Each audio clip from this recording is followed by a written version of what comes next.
Di sini saya akan menjelaskan tentang pengertian media.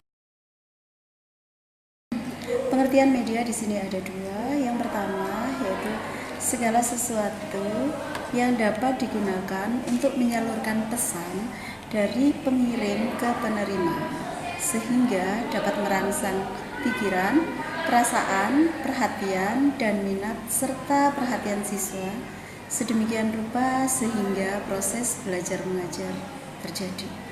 Itu untuk pengertian yang pertama. Yang kedua, di sini media merupakan suatu yang bersifat menyalurkan pesan dan dapat merangsang pikiran, perasaan, dan kemauan siswa sehingga dapat mendorong terjadinya proses belajar pada dirinya. Nah, posisi media dalam pola pembelajaran di sini bisa dijelaskan bahwa yang pertama di sini ada guru kelas, kemudian kurikulum, ada subjek didik atau peserta didik, ada audiovisual, dan di sini posisi media. Jadi media ini dari kurikulum, dari guru kelas, kemudian kita ramu dan media yang akan diberikan kepada subjek didik atau peserta didik.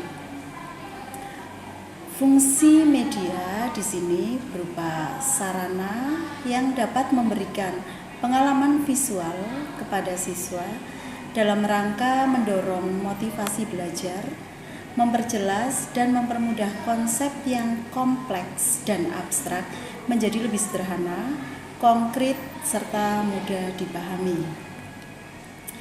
Selain itu, media pembelajaran juga untuk mempertinggi daya serap dan retensi anak terhadap materi pembelajaran. Itu dibandingkan kalau kita hanya mengajarkan secara verbal. Di sini ada kerucut pengalaman Edgar Dale, yang mana di sini yang paling bawah adalah pengalaman konkret, pengalaman langsung itu konkret yang nanti arahnya ke verbal. Jadi dari pengalaman langsung, observasi itu sudah mulai lebih abstrak, partisipasi, demonstrasi, wisata, TV sudah mulai lebih abstrak dibandingkan dengan pengalaman langsung dan observasi. Kemudian ada film, radio lebih abstrak lagi dibandingkan dengan film dan TV, karena di sini radio hanya ada suara tanpa ada gambar. Kemudian visual, dan yang di sini simbol visual itu sudah abstrak. Terakhir adalah verbal. Jadi di sini ada kerucut pengalaman mulai dari yang konkret ke abstrak. Maksud dari kerucut di sini di pembelajaran yang bawah itu lebih menekankan ke pengalaman langsung, dan untuk pembelajaran pada tingkat tinggi kita sudah ke verbalistik.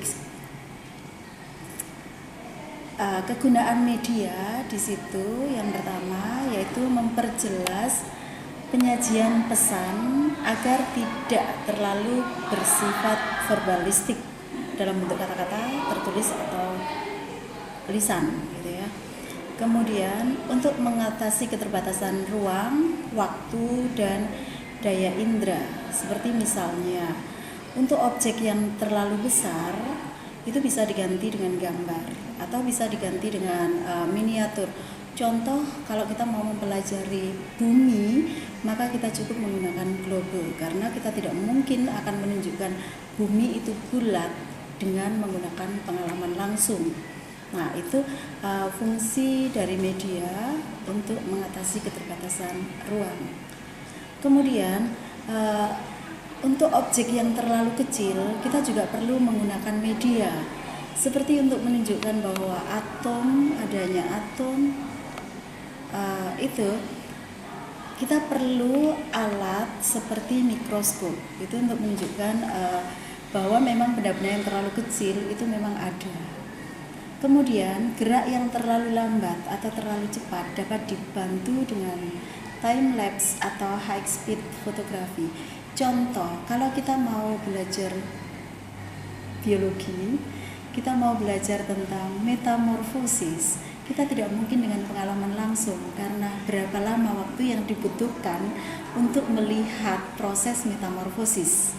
Maka di situ peran media itu dibutuhkan.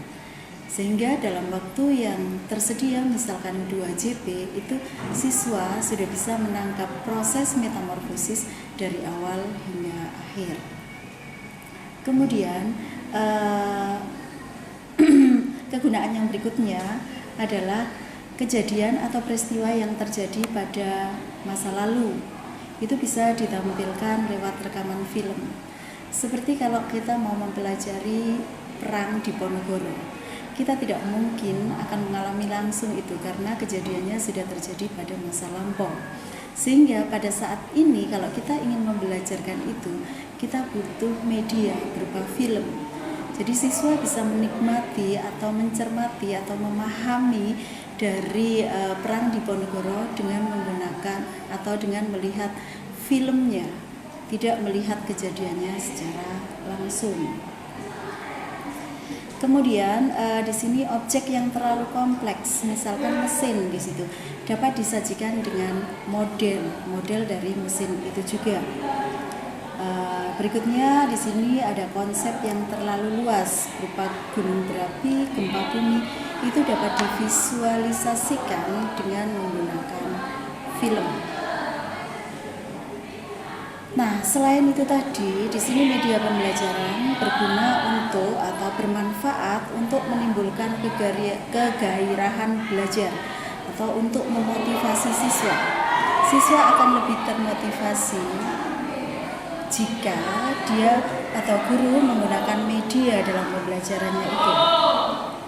Kemudian memungkinkan interaksi yang lebih langsung antara anak didik dan lingkungan. Yang ketiga, memungkinkan anak didik belajar sendiri-sendiri menurut kemampuan dan minatnya. Dengan sifat yang unik pada siswa, ditambah lagi dengan lingkungan dan pengalaman yang berbeda, sedangkan kurikulum dan materi pendidikan ditentukan sama untuk setiap siswa, maka guru akan banyak mengalami kesulitan.